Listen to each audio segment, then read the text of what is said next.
اکثر یہ خیال آتا ہے کہ زندگی میں بڑی کامیابیوں کے لیے بڑے اقدامات ضروری ہیں، لیکن کیا ہو اگر اصل طاقت چھوٹی روزمرہ کی عادتوں میں چھپی ہو؟ آج ہم اسی موضوع پر بات کریں گے کہ کیسے بظاہر معمولی تبدیلیاں وقت کے ساتھ ساتھ حیرت انگیز نتائج پیدا کر سکتی ہیں۔ چلیں اس بات کو سمجھنے کے لیے ایک کہانی سے شروعات کرتے ہیں۔ سال تھا 2003 اور ہم بات کر رہے ہیں برٹش سائیکلنگ ٹیم کی۔ اس وقت ان کی حالت سچ پوچھے تو کچھ خاص اچھی نہیں تھی، مطلب تقریباً ایک صدی گزر چکی تھی اور کوئی بڑی کامیابی ان کے ہاتھ نہیں لگی تھی۔ حالت اتنی خراب تھی کہ سوچیں، یورپ کی جو بڑی سائیکل بنانے والی کمپنیاں تھیں نا، وہ انہیں اپنی سائیکلیں بیچنے سے بھی کتراتی تھی۔ انہیں ڈر تھا کہ ان کی ناکامی سے کہیں ہماری کمپنی کا نام خراب نہ ہو جائے۔ اور بات بھی ٹھیک تھی، پورے 110 سالوں میں انہوں نے ایک بار بھی مشہور زمانہ ٹور ڈی فرانس نہیں جیتا تھا۔ تو سوال تو بنتا ہے نا کہ ایک ایسی ٹیم جس کا کوئی نام و نشان نہیں تھا، وہ اچانک سے تاریخ کی سب سے کامیاب ٹیموں میں سے ایک کیسے بن گئی؟ اس کا جواب حیرت انگیز طور پر صرف 1% کی بہتری کے چھوٹے سے فلسفے میں چھپا ہے۔ اچھا، تو یہ ساری تبدیلی شروع ہوئی ایک شخص سے، ڈیو برلسفورڈ۔ جب انہیں ٹیم کا نیا پرفارمنس ڈائریکٹر بنایا گیا تو وہ اپنے ساتھ ایک بالکل نیا نظریہ لے کر آئے، ایک ایسا آئیڈیا جسے وہ ایگریگیشن آف مارجنل گینز کہتے تھے، یعنی معمولی فائدوں کو جمع کرنا۔ تو یہ معمولی فائدوں کو جمع کرنا آخر ہے کیا بلا؟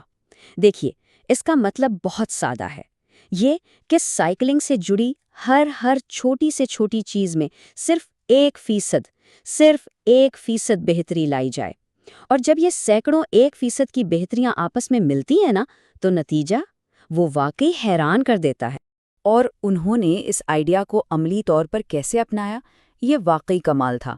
انہوں نے صرف عام چیزوں پر دھیان نہیں دیا، جیسے سائیکل کی سیٹ کو زیادہ آرام دہ بنانا یا ٹائروں کی گرپ بہتر کرنے کے لیے ان پر الکوہل ملنا۔ نہیں، وہ اس سے کہیں آگے نکل گئے۔ انہوں نے ایک سرجن کو بلایا تاکہ کھلاڑیوں کو ہاتھ دھونے کا صحیح طریقہ سکھایا جا سکے، تاکہ وہ بیمار ہی نہ ہوں۔ ہر کھلاڑی کے لیے الگ سے تکیا اور گدا ٹیسٹ کیا گیا تاکہ انہیں بہترین نیند آئے، یہاں تک کہ ٹیم کے ٹرک کو اندر سے سفید پینٹ کروا دیا تاکہ دھول کا ایک چھوٹا سا ذرہ بھی نظر آ جائے جو شاید سائیکل کی پرفارمنس پر اثر انداز ہو سکتا ہو۔ تو اس سب کا نتیجہ کیا نکلا؟ ناقابل یقین! صرف 5 سال کے اندر برٹش سائیکلنگ ٹیم نے 2008 کے بیجنگ اولمپکس میں سائیکلنگ کے 60% گولڈ میڈلز جیت لیے۔ 4 سال بعد 2012 میں انہوں نے 9 اولمپک اور 7 ورلڈ ریکارڈز توڑ ڈالے، اور پھر اگلے 6 سالوں میں 5 بار ٹور ڈی فرانس اپنے نام کیا۔ یہ سب ان سینکڑوں چھوٹی چھوٹی 1% بہتریوں کا جادو تھا۔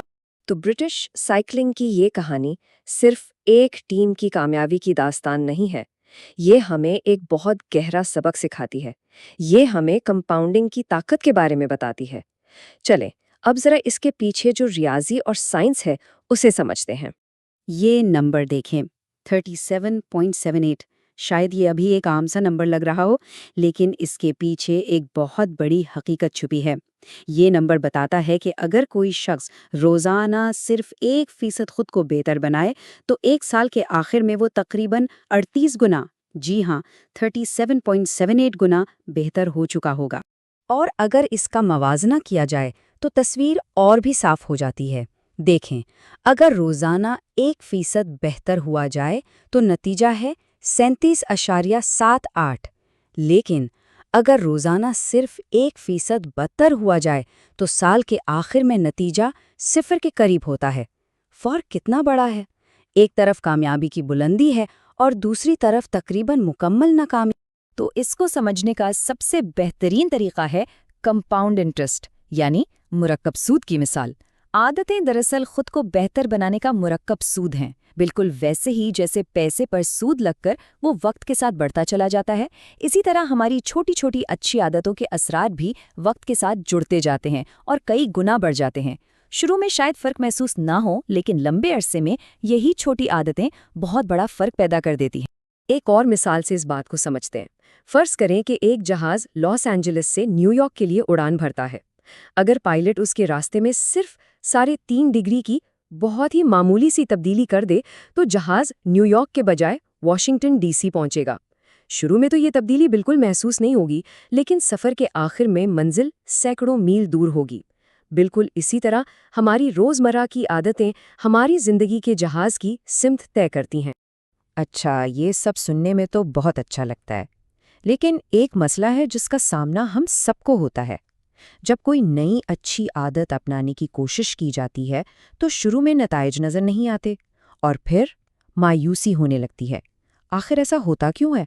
وجہ یہ ہے کہ ہماری توقعات اور حقیقت میں فرق ہوتا ہے۔ ہم سوچتے ہیں کہ ترقی ایک سیدھی لکیر کی طرح اوپر جائے گی، لیکن حقیقت میں زیادہ تر طاقتور نتائج کافی دیر سے سامنے آتے ہیں۔